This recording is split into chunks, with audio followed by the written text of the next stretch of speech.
Today's stories do contain subject matter that some viewers may find disturbing, and viewer discretion is advised. And if you want to send a story my way, just go to astheravendreams.com and click the button to do so. And of course, thank you.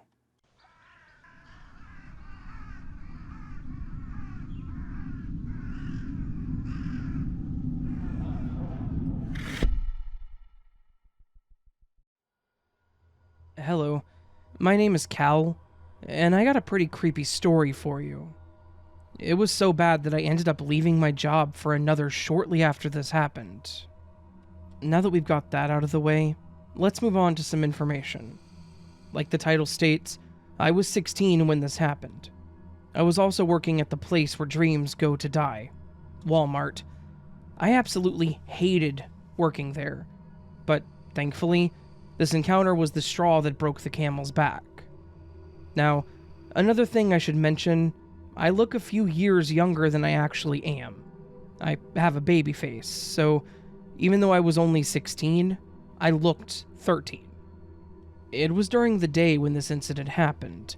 It was a pretty slow day. I had spent most of my shift wandering around, helping where I could. I was already done with everything in my department. I was in the middle of heading back to my area when a man approached me. He was a bit of a creepy dude, but I didn't want to be rude by not helping him, even though everything in me was telling me to walk away. Anyway, creepy guy was asking me to help him find a gift for his niece. I asked him if he had any idea what he wanted to get his niece. He said he wasn't sure, so I took him to the kids section so he could choose something. While he was browsing, he started asking for my name, if I lived in the city, how old I was, that sort of thing. I obviously wasn't overly keen on providing this information, so I was pretty vague when answering. Other times I would completely avoid the question altogether and redirect the conversation to his niece. It was evident that he was not interested in discussing his niece, so he provided one-word answers and went right back to his intrusive questioning. He started asking me more personal stuff, like if I had a boyfriend, if I'd ever had sex before, etc. Now, I was horrible at communicating when someone crossed a boundary. I hated confrontation, and my managers sucked. They would give me hell for the stupidest crap, which made me really anxious whenever I had to talk to them. As a result, I did everything I possibly could to avoid talking with them. Anyway, I asked him if there was anything else that he needed. I just wanted to hurry up and end this whole interaction. But, of course, he told me that he needed a card and a bag to put the gift in. So, I begrudgingly directed him to the card section.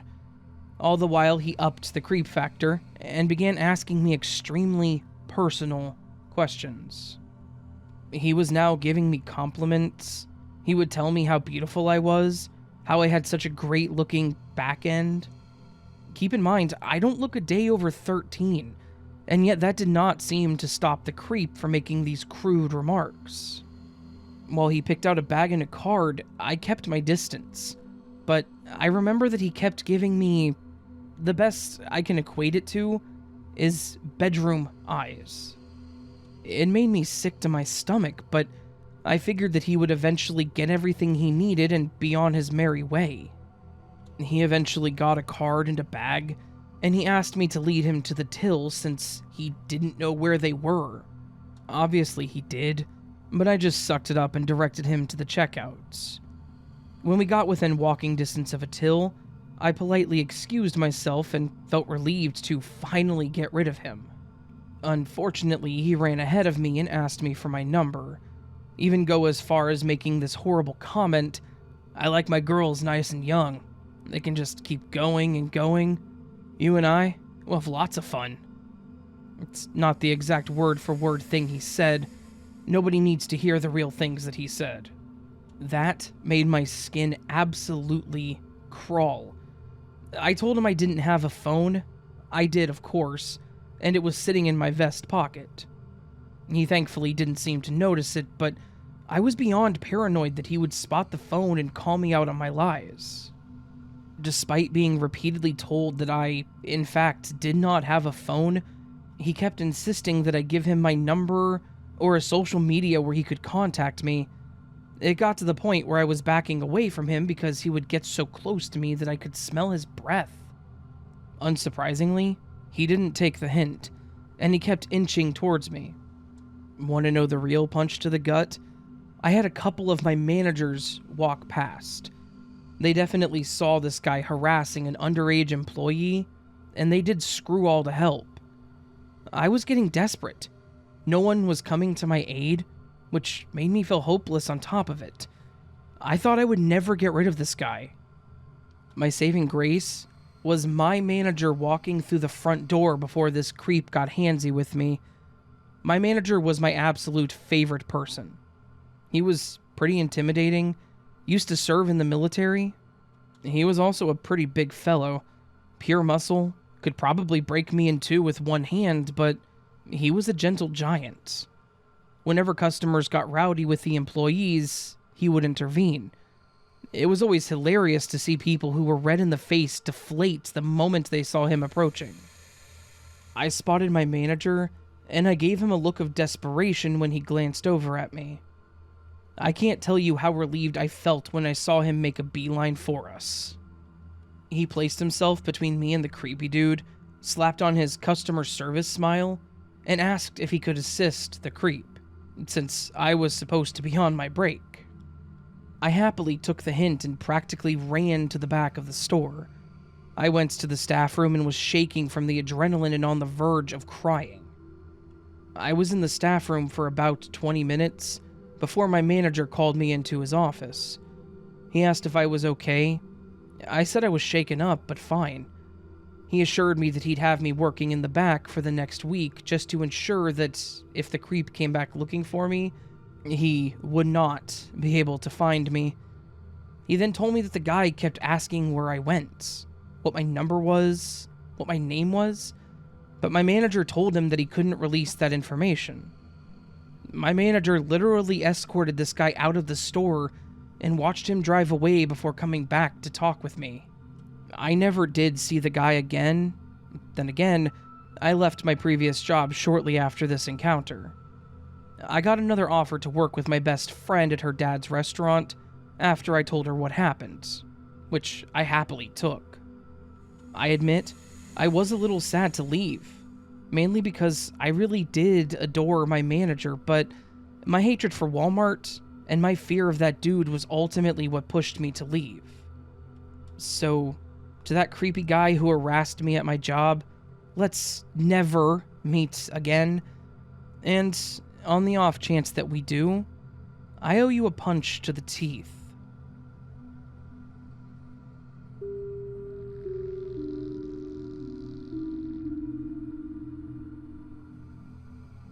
So, about a year or two ago, my best friend and I decided to stay at a motel that is as close as we could get to the cemetery that we loved to do EVP and investigations at. We have had ridiculous amounts of things happen at this cemetery. Now, it's important to understand that this cemetery is in the middle of the country, surrounded on all sides by farmland. It's a very old cemetery in Texas.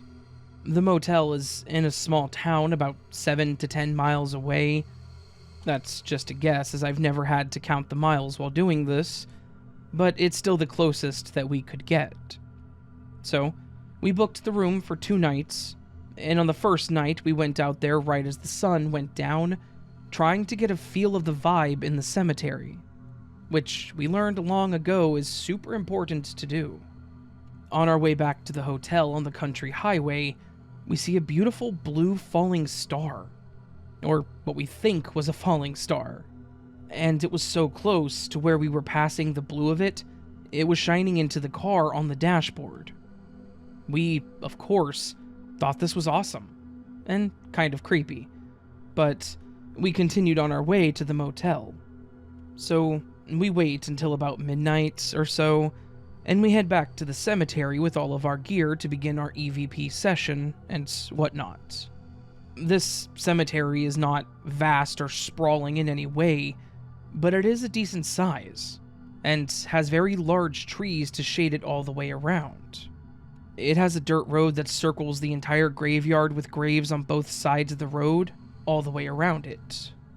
The entrance is slim and has a metal pillar gate type entrance.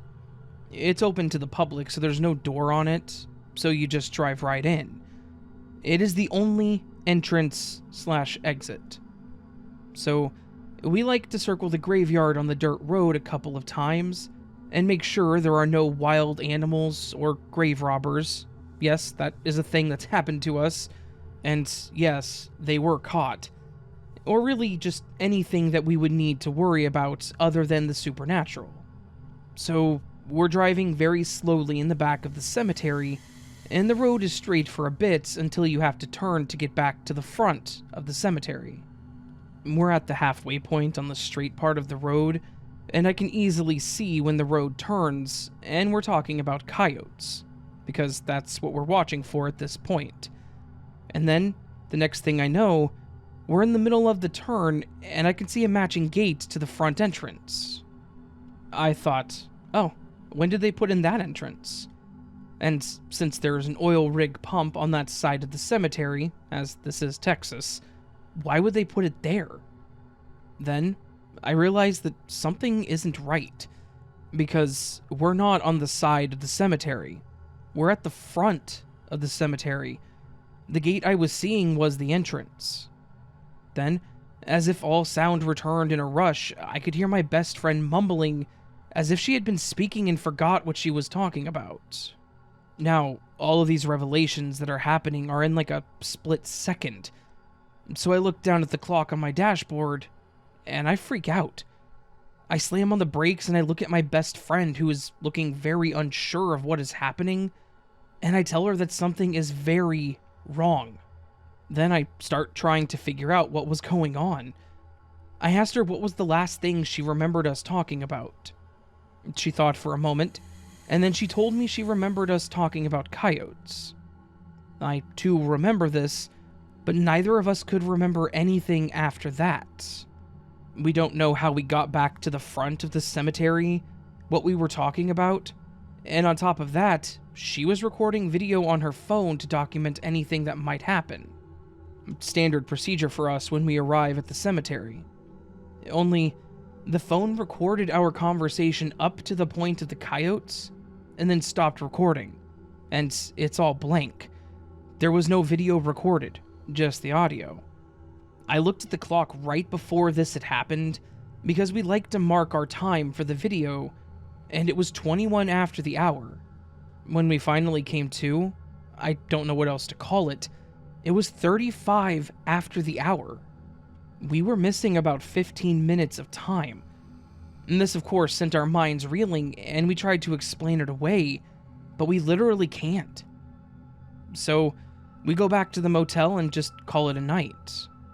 The next day, in the afternoon, we decided to try our hand at Randonautica to see if there was really something to it like people say. We choose our intention and the radius. We figure it would be safer during the day to start out with, and we hit the roads following the map to the location. Our intent was supernatural spot. I know, not very clever, but this was our first and only time using this app. And I'll be damned if it did not bring us to the exact spot we were at when I first came out of it, the night before when we lost time. Thinking about this to this day, it gives me chills. And usually we were going to the cemetery and the motel at least twice a month. We've only been back one other time, and that was even worse, and we haven't been back since. We have also never done Randonautica ever again. We thought of everything we could think of, like both of us having a mental episode at the same time, which is just stupid, all the way to aliens. I just don't know what happened, and it really bothers the two of us. Was something done to us? Were we somehow attacked and drugged? I really can't see that, considering drugs like that would take a lot longer to wear off than 15 minutes. And also, how the hell did the Randonautica app know?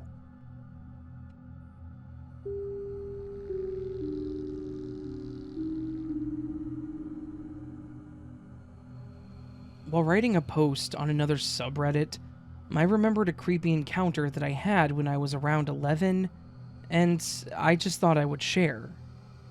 From ages 8 to 13, I was living in a small village where everyone knew each other. My brother and I spent the majority of our time playing with our cousins and the other kids.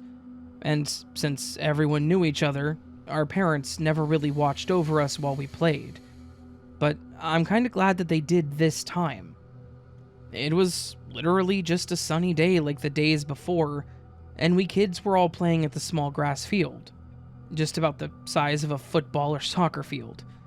It's placed in the middle of the village with the two main roads of the village on each side. Some of our parents had decided to get together, drink a beer, and talk in one of the front lawns where they could see us play. In the middle of our game, we noticed a man approaching us from the opposite direction from where our parents were sitting. None of us recognized this man, so he was clearly not from the village. As he got closer, we started looking back at our parents, but none of them had noticed that we had stopped playing, nor the man. And this was a time where kids my age started learning about stranger danger, kidnappers, and other creeps. So I immediately thought the worst about this man. And since I was one of the oldest kids and was responsible for the younger kids, I started trying to get the others to back away from the man. I think he noticed the creeped out look that we gave him, because he stopped up a few meters from us and started talking to us. And please, bear with me, this happened almost 10 years ago, so I don't exactly remember the conversation. But he told us not to worry because he just wanted to talk to us. One of the older kids told him that we couldn't talk to him, and I kid you not, this man actually started pulling some kind of classic, "Do you want to see my puppies or kittens?" He literally asked if any of us wanted a kitten. There was some more conversation between us and the man, but I don't remember what it was. I remember looking back at our parents again to see if they had noticed anything by this point. They finally had. I have this clear picture in my head of our parents. All of them were watching us with alarmed faces. Some of the parents were still sitting in the white garden chairs, and others were standing up and looking like they were mere seconds from interfering. I remember looking back at the man and saying, "Our parents are watching," and pointing towards them. The man looked at the direction I was pointing, and then reached inside the pocket of his jacket and pulled out a single red lollipop.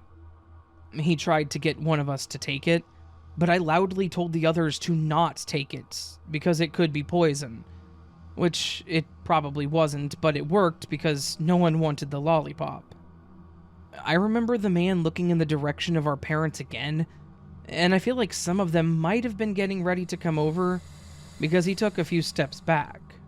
He smiled, and walked over to the small bench that we had pulled out from one of the other kids' houses, and he put the lollipop down and said, "I'll just leave this here." Then he turned around and walked towards the direction that he had come from. I kept on telling the others to not touch the lollipop, and suddenly my uncle was standing next to me with one of my cousins, asking what the man had wanted. We told him what had just happened, and some of the other kids started calling the man a creep.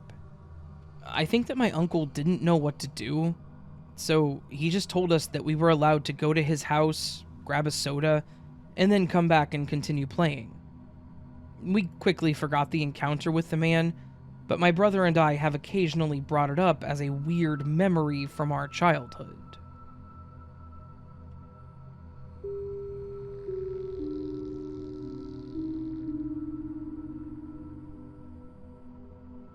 I think I was in elementary school, or just starting middle school. We lived in a pretty normal neighborhood at the time, across the street from an elementary school. I have an older brother who is 13 years older than me. He was often out very late, and would come home late, because he would go clubbing and whatnot, and sometimes not even come home until the morning. It was past midnight one day, and I heard the bell ring multiple times, as well as knocking on the door. He didn't have a cell phone, it was the beeper era, so my brother couldn't have called anyways if he didn't have his keys. I got out of bed and ran downstairs, just assuming it was him. Before I could get to the door, I heard talking outside, and a woman's voice. I looked through the window blind, and I saw an older woman staring right back at me. My mother then grabbed me from behind and told me to stay away from the window. Just then, the woman at the door began to pound on the door and start screaming, "Help! Please help me! Help! Please!" My mother took me upstairs and we sat on my bed, which was right by the window facing the front of the house, and she was holding me close. Thinking back now, I'm sure that she felt terrified, but she didn't seem that way to me at the time. We had to listen to the doorbell and pounding of the door constantly for a few minutes before a man's voice behind the woman asked her, "Where's my money?" which put an end to the knocking. My mother later told me that the man was standing behind the woman and that there was a car parked in front as well. The woman was maybe trying to stall and continued to bang on her door for a while before she gave up. Then, they left together. It was a very odd encounter that left us shaken for the night. Nothing bad ever happened at that house again, but my cousins had previously lived at that house and were once robbed when nobody was home. On another occasion, my aunt was in the kitchen by the back door, and a naked man was standing outside the door staring in at her through the window, just smiling at her. After we left that house, the next residents were also robbed, so we dodged a bullet, I think. I bet that the man and woman that paid us a visit were working together, but I don't know what the whole line about the money was supposed to do. Were we supposed to feel bad for her and come outside to give her the money that she needed? I'm glad that I didn't open the door, and it gives me chills to think about what would have happened if I did.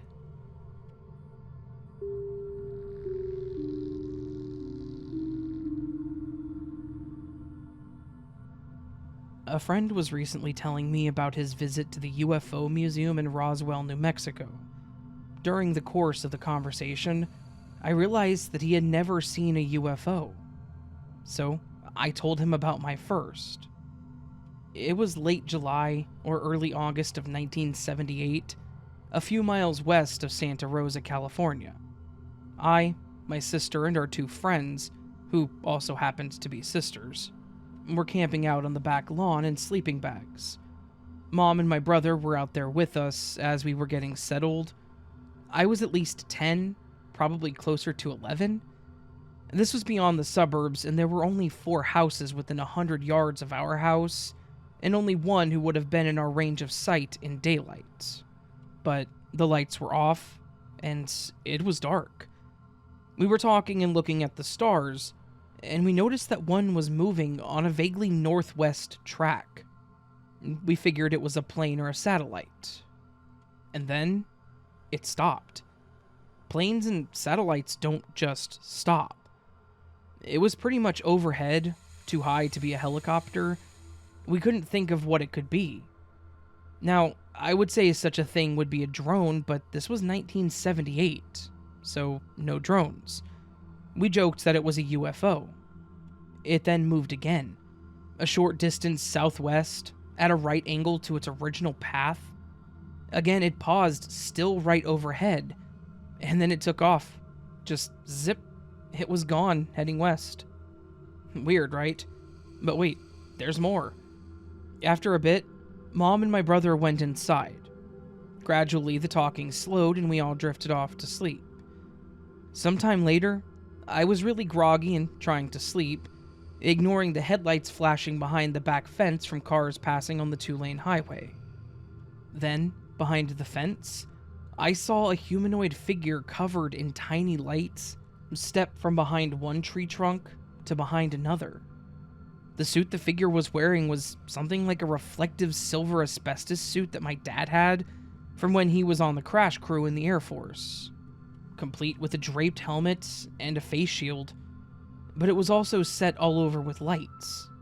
Teeny, tiny lights the size of rice grains. You shrug because you've seen lights this size all the time nowadays, but this was 1978, and the smallest Christmas tree lights were the size of your thumb.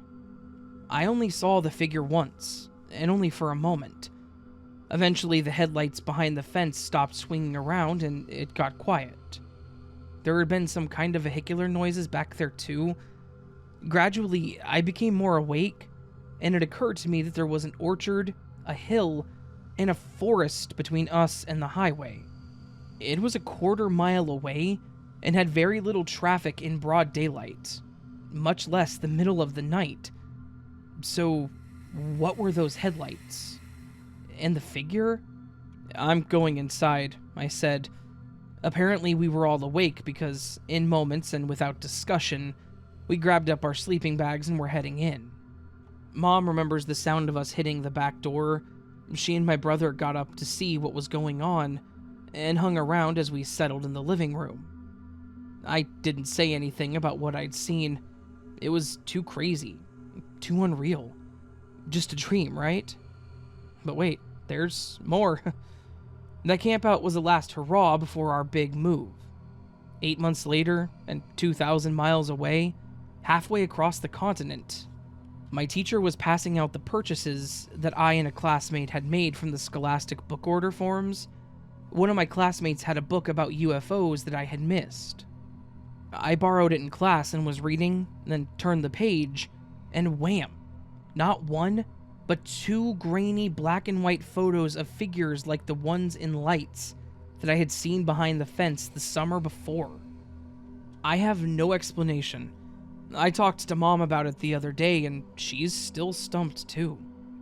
Oh, and as a fun postscript, that friend that I was telling about this, the one who visited the UFO museum in Roswell, he has a copy of that UFO book from back then. It's not a huge surprise, as he's only 3 years younger than me, and he grew up 50 miles from my then new school, but it's kind of a cool end to the story. I hope you enjoyed hearing about my experience, and if you have an explanation for either the UFO, the figure in lights, or what was happening behind the fence, please, do share. I'm still looking for explanations.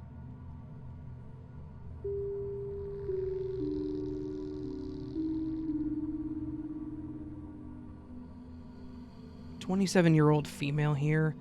I used to live in a small town where everyone basically knew everyone, and people in the smaller towns in the area. In 2018, after I had lost my job, I was going to a place where people, 16 to 30, learned how to look and apply for a job, and a lot else. There, I met a woman who I'll call Y. One day, Y started talking about a friend of hers who lived out of town with her mom, her dog, and her creepy German stepdad. This detail is important. Her friend told her that she desperately wanted to move out because her stepdad makes her so uncomfortable. Her bedroom is right next to their bathrooms, so she would usually put on her new clothes in her bedroom. But now she does it in the bathroom because he would look at her inappropriately when she walked to the bedroom. According to Y, you can see the bathroom door from the living room.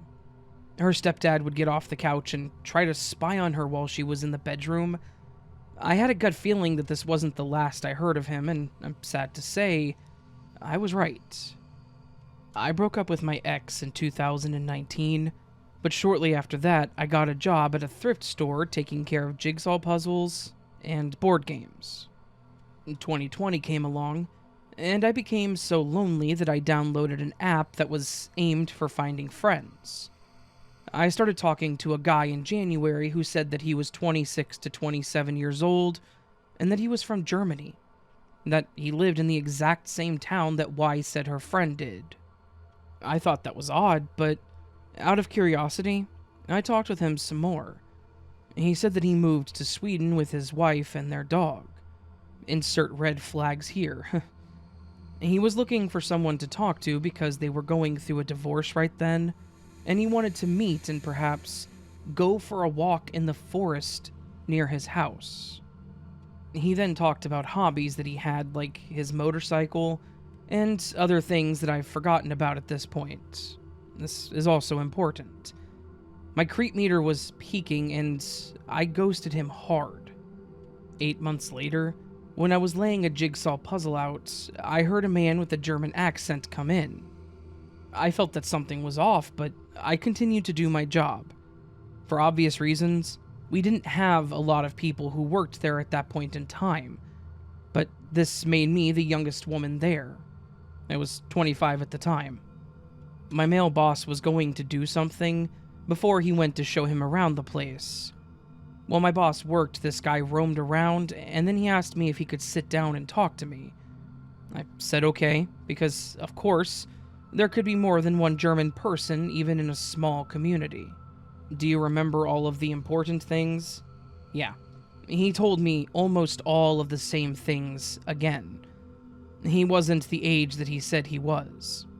He was old, if not older than my father, and he's 53 now. The color disappeared from my face, and I started to scratch my neck in fear. He then trauma dumped on me. He talked about how he had sex with a young girl in Germany, got her pregnant, and then was forced to leave Germany because of this.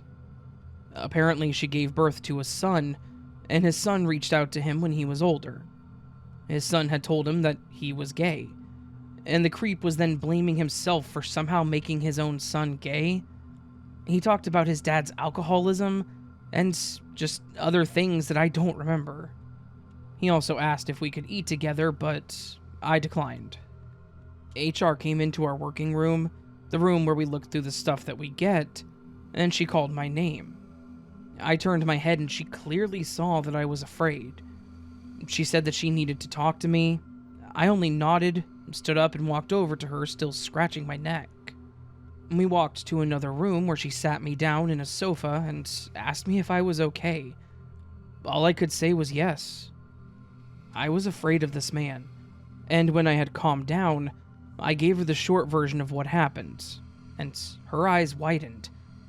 It was close to closing time, so she asked if I wanted to go home, and that she would make sure he only left 10 minutes after I had gone. My apartment was only 5 minutes away. I didn't even look at her. I was so frozen in fear that I only stared at the wall while continuing to attack my neck. After a few minutes, I only nodded. She walked me to the employee entrance and stood there while I walked home. I then saw the damage I had done to myself when I arrived home. My female boss wasn't there until Monday, and unfortunately HR wasn't there that day. My boss came over to my desk and said that she had spoken with HR, but that she wanted to hear it from me. I told her exactly what had happened, and I also told her that I heard about him before. Her response was, and these are her exact words, but in English, "I've heard of him before, because I have an old friend who, unfortunately, is at a mental hospital right now. She told me that he's the kind of person who likes to attack young, thin, vulnerable, and insecure women." I fit that description. My fear turned into rage. I just looked at her and said, "Are you crazy? You know what type of man he is, and you knew that I'm working here, and you still hired him." She said that she had talked with the male boss who also knew about him, but that they had decided that people can change. I said that I agree, but he has already shown that he is not willing to. She decided to make him work during the weekends, and forbade him to come to work during the weeks when I was there. Of course, he showed up anyways. When HR was there, she would tell him to go out, but when she wasn't, you could clearly tell that he was looking for another victim. Or for me. My bosses are lovely people, even though they are severely confused. I should have reported them, but it's too late now. I've since moved to a city that's over 2 hours away, and he doesn't work there anymore. A couple of edits from the original poster. Sorry, but I forgot a very important fact. The thrift shop that I worked at hired people who are in vulnerable situations and are desperate for a job. And they still hired a predator knowing that fact. I don't know if this part is important, but I would also like to say that the company I worked for also helps people by buying groceries that are about to expire, and then they make food bags that they give out for free. They also give clothing out for free if the person really needs it, especially if that person happens to be a single parent who needs clothes for their children. They also help in other ways, but I've honestly forgot the rest.